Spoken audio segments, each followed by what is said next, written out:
if the food system were to have a greater amount of the transparency in it, I think the market would be slowly begin to change. I think the consumers would be more conscientious in the food they purchase and when the purchase of those products occur. If a person saw the amount of the carbon dioxide created from the purchasing fruits or the vegetables out of season, so they might be more inclined to purchase something else that is in the season and locally grown. I mean, the producers and the distributors might see a shift in the sales and they decide to outdo the competition by becoming more environmentally friendly in the way they conduct their business and reducing their overall carbon dioxide emissions to becoming more appealing. So I understand that this wouldn't be every person's scenarios. There would be people that will not care about like purchasing things as usual without concerning for the environment. But there would be some people that would be willing to make some small sacrifice for the betterment of the environment.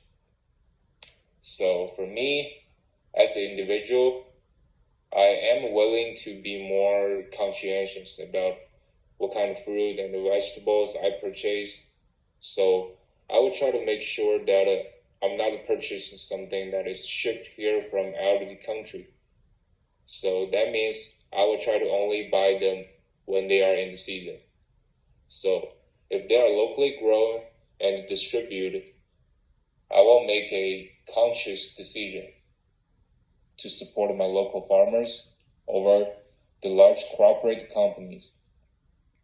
So I will also slow down the amount of meats I consume, the amount of the resource and carbon dioxide emissions that it goes into taking the animals from babies to the grocery store is completely unsustainable for our natural environment.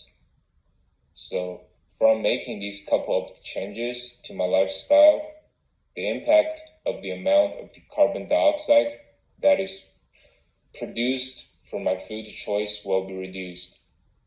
So if I only purchase products that are locally grown, so then I will help to reduce the carbon dioxide produced from its transport to the grocery store.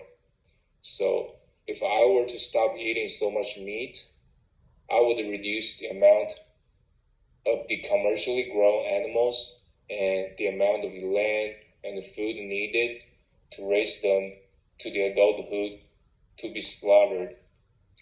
That would help reduce the amount of the land needed and the carbon dioxide emission from my food.